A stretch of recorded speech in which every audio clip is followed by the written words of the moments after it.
All right, it's May 14th. Welcome in. We're going to talk about NBA, MLB here for tonight. Won't go too long, keep it pretty quick, but just kind of give a bit of a rundown here of what's happening tonight, my general thoughts on it. Even if I have leans or small personal bets I made, I'll try to fill you in about those. If anybody has any questions, drop them in the chat. Definitely subscribe to the YouTube channel. The more people watch, the more people subscribe, the more likely I am to want to do this more consistently in the summer months, spring and summer months. So I hope everybody's having a good week. Hope you've done well with your bets here lately. Let's start out by looking at the NBA side of things. So I'm going to bring up the advanced stats here for the NBA. This is NBA.com. We're looking at the stats here for the playoffs only. I'm going to look at last 4 games because that's what Denver and both the series they played 4 games, 2-2. Really good games here tonight. Let's see if we can find anything out of this. Let's see. I'll make that a little bit bigger. All right. Obviously, like I said before, we make this really casual here. If you just want to watch later, if you want to ask something in the chat, if you want to pop in and pop out, feel free. I'll make it pretty quick here. But if you look at last 4 games, let's look at Pacers and Knicks first. 94.75, the average pace in these games. So the pace has been kind of middle of the road. If you look at the last couple games for pace, 4.5, we've stayed pretty similar. Obviously, the Pacers dominated, especially last game. If you look at the last 4 games, the Knicks won closer in their wins. The Pacers won big. This is pretty good efficiencies. I mean, 1.24 points per possession, 1.18 almost points per possession would definitely make me at least wonder about betting an under. 217, the total here in this one. I'm going to pass personally, but my lean would be toward an under, certainly. As far as the side here, there are some good angles on the Knicks as a bounce back candidate. In the NBA playoffs, usually when these teams get blown away, and the NBA in general, teams get blown away, the next game is a pretty good time to bet on them. Just the Knicks are badly beat up. Pacers, certainly the healthier team at this point. I don't know if I can take the Knicks or not. I think that would be my lean. Money has come in a bit on the Pacers. You can get -1 on the Knicks. If you like money line, you can just lay just a little bit extra juice there. But let's look at the other tab here for a second. I'll show you the let's look at Sports Insights. Look at the angles a little bit, the referees for this game. Not high tech here. We just go ahead and look tab by tab. So on this one, the refs here, Williams, Foster, obviously a well-known official for many different reasons. Overs have done pretty well in his game, 620 and 553. This is with the under first. All 3 of these guys, the home team has done slightly worse than the road team, but road teams in the NBA in general in the last several years have done better than home teams. So I don't really make anything of that. I don't see anything there that would stand out to me. Like I said, some of the angles here, buying low after a big blowout in the NBA playoffs. You can see this one is ROI of over 10%. Not a huge sample size, but a pretty good sample size here for NBA playoffs where there's not too many games. You know, it's not like regular season where there's a ton of games. Don't see anything that stands out big time there, but definitely a couple angles liking the Knicks. Let's go T-Wolves Nuggets here, and I'll start with this. Nuggets -4 and 206 is a prevailing number. If you look at BetLab's angles here on this one, a couple on the T-Wolves, nothing significant. Looks like a first half angle here on Denver. None of these are ones that really stand out to me as big. The refs here in this one, Goebel has been a good under ref, 583 and 517. Malloy, a little bit of an over guy, and Kennedy just about split 50-50. Again, we don't see any of the refs. There are some refs that are like 55% or higher toward an under. Haven't seen any of them here on the slate of games today. So nothing that is terribly strong in either direction there. I think let's go back to the stats here, and I will look at the other page. Let's go back to the stats, the advanced statistics on the Pacers, or I'm sorry, on the T-Wolves and Nuggets instead this time. And as far as this one, I mean, this is the game I'm looking forward to the most. I mean, the first couple games, we know Minnesota dominated in Denver. Famously, Charles Barkley says this series is over. It's going to be 4-0 sweep.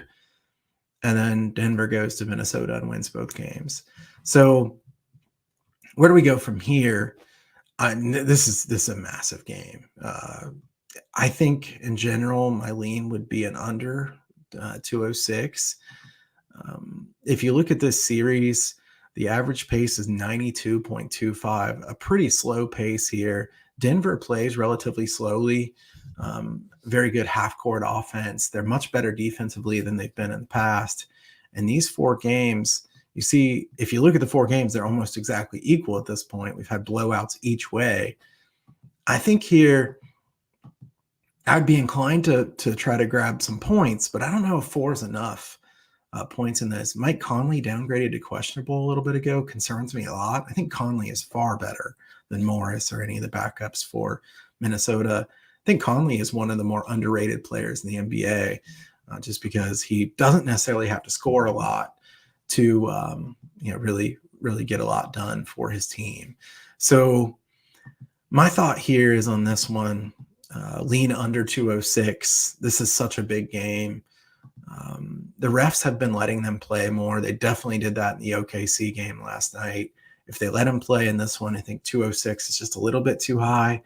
A little bit of meat on the bone there, maybe. To me, Denver deserves to be favored.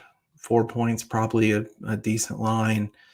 Like I said, I would have wanted to bet T-Wolves. I don't know that 4 is enough, especially if Conley's out. If Conley's out, I think that would be real trouble there for Minnesota. All right, so let's go over to the baseball side of things. Let me get out of this here. And I will now share this side. All right. So we've got the one game going on already here. The Phillies winning 2-0 in the 6th as I'm doing this. The rest of the games all start at least 4:40. Let's look down through here on Baseball Savant. I talked about last time, if you watched the video from last week where I was live, I do like to look at Baseball Savant quite a bit. Fangraph's a really good site, obviously. But I like to look at the pitcher versus hitter.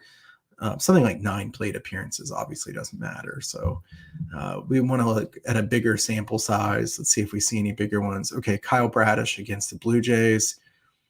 Bradish weighted on base average allowed 376. The Blue Jays have really hit him hard. Bassett 428 in 54 plate appearances. Over in this game was one of my really strong leans here for today. This is a game where both pitchers have had bad numbers against the opposing offense. The problem here is it looks like it could be raining during this game. Fairchild's been a bit of an under umpire in recent years. I don't really like to play games where rain could be a factor. I definitely lean the over, though. And I think I would probably lean strongest a Baltimore team total over, and might even be something I put a little bit of money on here today. So that's the first one that I kind of like. Nothing here from these, not enough of a sample size. The Rays have hit Pavetta really well. If we go down here, Braves, Tyone with middling numbers here. Not great, not bad against the Braves, but the Braves have not hit as well as I thought they would. Still think they'll probably get hot at some point. Rodon against the Twins, 328 WOBA allowed. Priester has been disappointing as far as his advanced metrics. They really don't like him. I don't know what to make of him. Ross, I think we know who he is. The Pirates lineup's not very good. Nothing here from this game. Oakland and Houston. Houston's got to get going, right? I mean, they're not this bad. When's the buy low point going to come on for them? I still don't think Oakland's this good either. I think their bullpen's good, but the rest of the team really not that good. And Cardinals, Angels, nothing significant there. D-backs, Reds, some hitter advantages in this one. I don't think it was really enough to stand out. Okay, so Rockies and Padres was one that I had circled. I wanted to bet an under in this game, but it's 7. I mean, this was one that last night when it came out, I was hoping it was 7.5 or 8. It's 7. Dylan Cease, good numbers against the Rockies. Quantrill, good numbers against the Padres. As far as this game, 7's really low. I mean, even in this year's line of thinking with not a ton of runs being scored, I still think 7 is such a low total. Lance Barrett's the umpire here, and he is an under umpire. So I still lean to the under in this one. And if you want to bet this game, that would be what I would bet if you're betting this game. But just a lean for me. Royals, Mariners, both teams have hit the opposing pitchers well. I think Gilbert's underrated, so I don't really like to bet against him. And if you look at the numbers here on this game, it is looking somewhere in the range of, let's see, minus 150 to 160 for Seattle. We'll look at this tab here now. Minus 150, minus 160. Looks like quite a bit of the money has been on Seattle. Make what you will of the numbers here. I definitely wouldn't place bets solely based on that, but that's what we've got there. We've got a total of 7. I'll lean to the over, but like I said, I think Gilbert is underrated. Not sure Kansas City's quite as good as they've looked so far either. And I'll just point out a couple of the other angles here on this one. Some under umpire in the Houston game. I'm just afraid that Houston will score too many against Sears. I still think that lineup's better than what they've shown. And then other games, under in the Braves game. I don't want to bet the under in the Braves game. Only 8. I think the Braves offense is better than this. So for me, in baseball, I do kind of like the San Diego under, but 7's awfully low. Baltimore over, I think team total over, I'm going to bet something on that. So that would be my takeaways for that one. A lot of these other games, no strong leans for me. So I think you have to be careful picking your spots. And there are some rain possibilities. Definitely check the weather before you go. I do want to note that, I've heard people say things about San Francisco, the wind's blowing out. Basically, the wind's always blowing out there. They have that air that's pretty thick. I don't think it really matters if the wind's blowing out about 10 miles per hour there. Some people like to use that as a reason to bet on an over. That's what you always see there is the wind blowing out about 10, 12, 15 miles per hour. Other places like Detroit, I think the weather matters more. You see Ben May, the umpire, 115 and 93 to the under. Just check out a couple of the others really quickly here.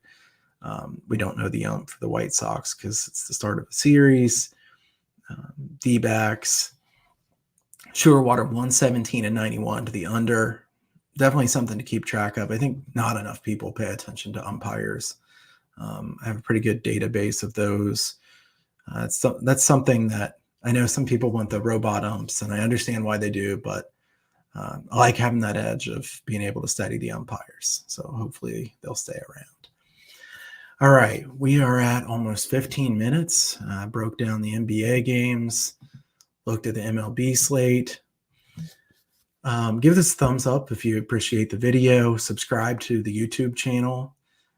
Try to break down the betting angles for the slate here a little bit more often, especially like I said, if there is interest in it. So I appreciate everybody who tunes in. I hope everybody's had a good week thus far, and let's circle back and do this again sometime soon. Again, this is Kyle Hunter. You can check out my site at huntersportspicks.com. I guess I should probably give some kind of spiel. I'm really not a promotional or sales type of guy. I just like to talk about betting on sports and sports in general. So huntersportspicks.com for my stuff. You can sign up for the free picks newsletter over there. Follow me at Kyle Hunter Picks on Twitter or X. I hope you have a great day. If you have any questions, feel free to reach out to me. Best of luck, everybody.